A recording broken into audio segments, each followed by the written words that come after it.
নশদিয়া অঞ্চলত ব্ৰহ্মপুত্ৰৰ দাঁতিত মথাউৰি নাছিলে।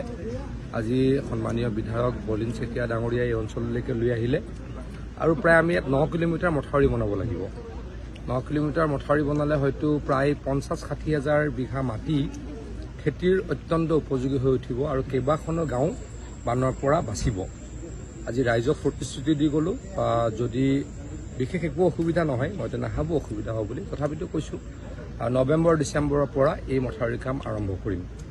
এই গোটেইখিনি খিলঞ্জীয়া মানুহ, গতিকে এখেতলোকৰ কাৰণে নিশ্চয়কৈ আমি চিন্তা কৰিবই লাগিব।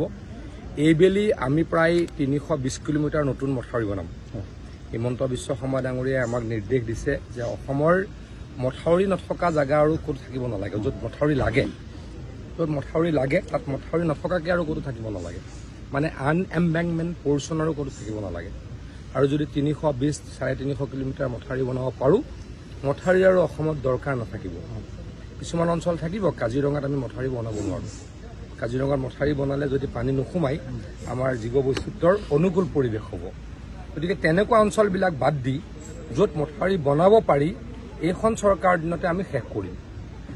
এই বছৰক লৈ এই অহা বছৰ আমি মানে নৱেম্বৰত যিখিনি কৰিম তাকে লৈ প্ৰায় 1000 কিলোমিটাৰ মথাউৰি আমি মাত্ৰ 4 বছৰ বনালোঁ। আগতে 4000 কিলোমিটাৰ মথাউৰি বনাইছিলে 70 বছৰত। আচলতে 60 চন মানৰ পৰা মথাউৰি আৰম্ভ হৈছিলে। গতিকে 60 চনৰ 65 বছৰত বা 60 বছৰত 4000 কিলোমিটাৰ মথাউৰি হৈছিল। হিমন্ত বিশ্ব শৰ্মা ডাঙৰীয়াৰ 5 বছৰত আমি 1000 কিলোমিটাৰ মথাউৰি বনাবলৈকে সক্ষম হৈছোঁ বা সক্ষম হ'ম। ভৱিষ্যতে আমি আশা ৰাখিছোঁ যদি অসমৰ ৰাইজে আকৌ আমাক আশীৰ্বাদ দিয়ে তেতিয়াহ'লে অসমৰ যি 4500 কিলোমিটাৰ পুৰণা মথাউৰি আছে প্ৰত্যেকটো মথাউৰিতে আমি জিঅ' মেগা টিউব দি উন্নত মানদণ্ডৰ আমি প্ৰটেকশ্যন কৰিম। অসমত আৰু কেতিয়াও মথাউৰি ছিঙিব নোৱাৰিব, মথাউৰি ব্ৰিজ নহ'ব। নতুন টেকনলজিৰে আমি কামখিনি আৰম্ভ কৰিছোঁ। গতিকে কাম কৰিবলৈ প্ৰয়াস কৰিছোঁ, যথেষ্ট কৰিলোঁ। মই আকৌ কৈছোঁ যে 65 বছৰত 4000 কিলোমিটাৰ মথাউৰি হৈছিল আৰু 5 বছৰত আমি 1000 কিলোমিটাৰ মথাউৰি বনালোঁ। গতিকে অলপ চিন্তাটো কৰিলেই গম পোৱা যাব কোনে কিমান কাম কৰিলে, আৰু কাম কৰিম, ৰাইজক প্ৰতিশ্ৰুতি দিছোঁ।